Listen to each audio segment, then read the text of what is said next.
Y'all know what's going on. It's time for another episode of Doing Time with Joe. I'm your host, Joe Baker. Welcome to the show, y'all. Look, y'all, when I looked at him and he begging me for help, I told him, I said, look, check this out. Now, you got to keep in mind my mindset at that time, y'all, so don't get to tripping and judging me. I hadn't been gone that long from the org and all this, and so my mind is still kind of like in it a little bit, if you know what I'm trying to say. So don't be judging me. I said, look, this is what I'm going to do. But you got to play ball the way I tell you to play ball. And it's going to cost you some bumps and bruises, right? Because see, what he didn't know is that I knew who Bruh's move was. I knew it the whole time. You feel me? Because see, when I was the 9 and I was in rotation, a lot of the brothers confided in me and told me what was going on and all these different types of things. And I told them, keep your business to yourself. You feel what I'm saying? And this particular brother did that. Right? And somehow or another, it had leaked out that he was doing business with the Popo. You feel what I mean? And now his whole move was in jeopardy. Plus, we got another old head brother that's dirty. And I know this. But I'm on the outside looking in. So I got to play this real smooth. Now, the 9 at this particular time was at one time my number 2, so I can talk to him about anything, unfettered. So when I pull him to the side and I give him the whole scenario and run everything down to him, he looks at me, he said, I knew it. He said, I knew it. He said, but Joe T, this is what I need you to do. I need you to come to one of the deuces and lay this all out for us. I said, I said, we ain't doing it like that. And he respected me enough to ride with what I was saying. He said, so what we gonna do? I said, look, you got problems. It ain't no we, it's you. But I'm gonna help you to fix this. You gotta fix this because this is not a situation where you just run somebody off this and then the third. These folks trying to take the mob down. Do you understand that? They're trying to take the mob down. So you gotta be aware that they are not playing with you, man. They know I'm gone. They know I'm gone, and they feel like because I just left that the org is weak. Take the head off of it. Do you not see what I'm trying to tell you, bro? And then he started to see it.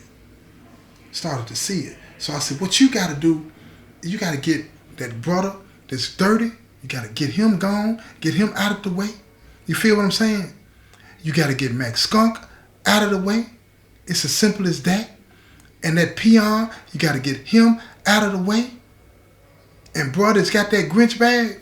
Listen to me. Hate to say it, but he going to have to shut shop down, man. Or you going to have to get him out of the way. You got to cut ties with all of this because it's bringing heat to the org.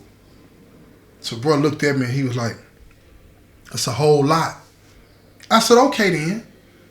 Don't do it and see what happens. You're going to find yourself up on some Fed charges, fool. These folks are not playing with all the stuff y'all got going on. And see, there was another reason that I got on down, right? Because a lot of the things that they were starting to do just didn't appeal to me. And that's another story at another time. So here's the plot. The old head brother got to be tricked to tell on himself. You feel what I'm saying? And it's easy to get people to tell on themselves because you flatter them and then they get to talking. So I go back and I tell Max Skunk, I said, look here, this is what you're going to have to do. Me, you, and old head, we're going to have to sit down one day and discuss this thing, right? And try to figure out what's going on, right? You feel what I'm saying? And I said, appeal to his vanity, man. Dude like to talk. He wants to be important. Because when I was the 9, I always kept him on the bench. Now, he sees an opportunity to have influence. I said, this is what this is all about. This is about influence. He wants to have influence over what's going on, but he ain't got no move. He ain't got that bag. He eating the scraps that fall off the floor, on the floor, and he don't like it. So he want to burn the house down and rebuild it. And because when it gets rebuilt, he'll be the one left standing. Do you not see what I'm saying? And he drunk it. He drunk exactly what I was saying. He took the whole thing in. I said, okay then. I said, but let me tell you something. He may go fast, he may go slow. But whatever, you got to be committed to getting him to say something in front of me.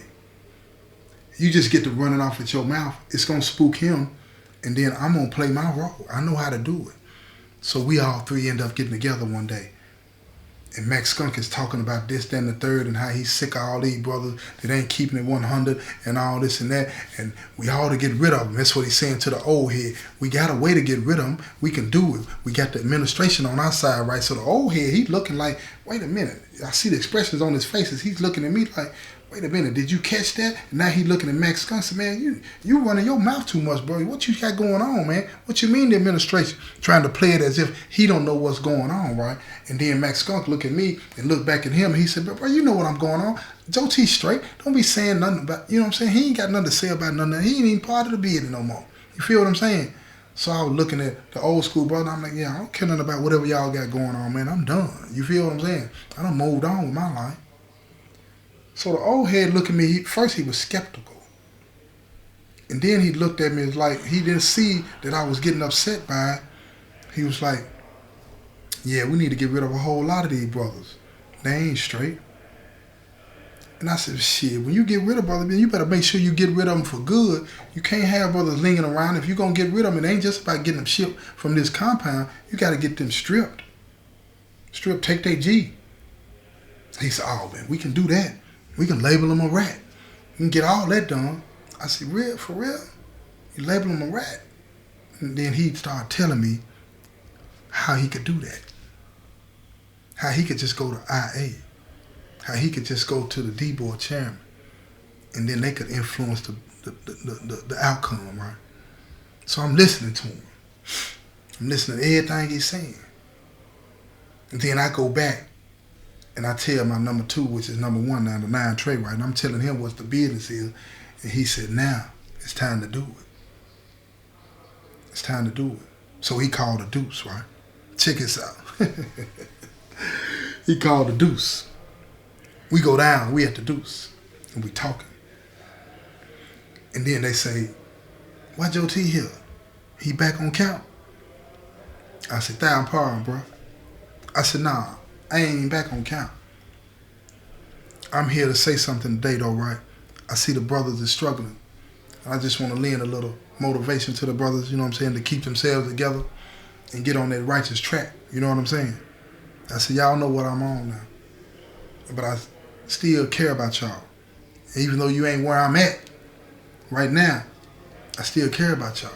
You got to be careful about what you're doing. I said, y'all got a lot of snakeism going on within the oil, right?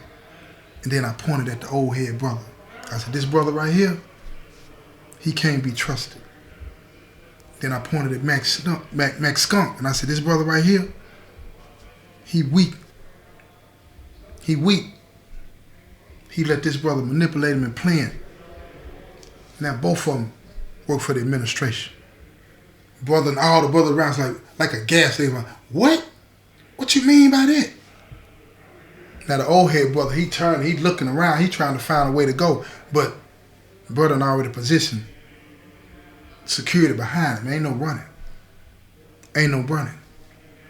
I said, get in the circle. I just straight took over, y'all. Get in the circle, man. I said, tell the brothers what you did, man. Tell the brothers how you manipulated and used this brother, man. And turned this brother into a rat. Tell everybody what you did, man. Spare yourself. So the old head started talking and fumbling and mumbling and stuttering. I hit him. Man, tell him the truth, man. Ain't nobody got time to be playing with you, man. Tell him what happened. So he starts to lay it out and he crying and all that. And I smack him a couple more times, you know what I'm saying? Just for the effect of it, right? You feel me? And the reason I did that, y'all need to understand, even in that was manipulation. Because I did that because if I don't hit him, they gonna crush him. So I hit him and I knocked him down. Just so they wouldn't beat him down. I got it. That's what I was communicating to them by smacking them around like that. I got this. And because I was still brand new at leaving, fresh from leaving, they respected what I was doing. They didn't see me as a peon. They just saw me as an elder. You feel me? And my number 2, he's standing there looking. He got security all around, and everybody's seeing what's going on. And he lays it out. And I tell Max Skunk, I said, come here. Come here. And he walks into the circle. I said, man, apologize to these brothers, man. Apologize to these brothers. Because it's the last time you're going to even talk to them. And he said, what you mean by that, bro?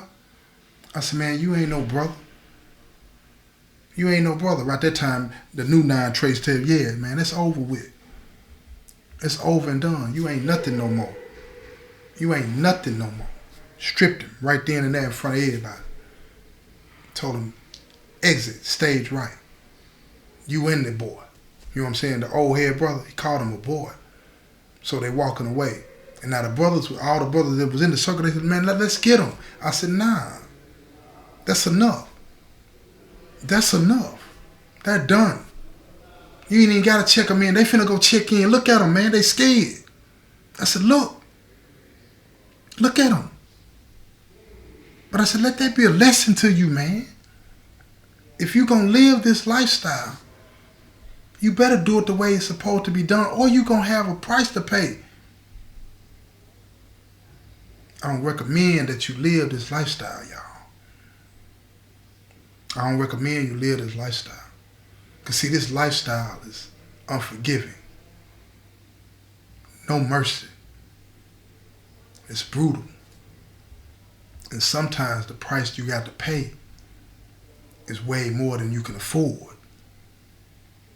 And that's the lesson of this show, this episode. This has been another episode of Doing Time with Joe. I'm your host, Joe Baker, and I say peace, y'all. I'm getting so tired.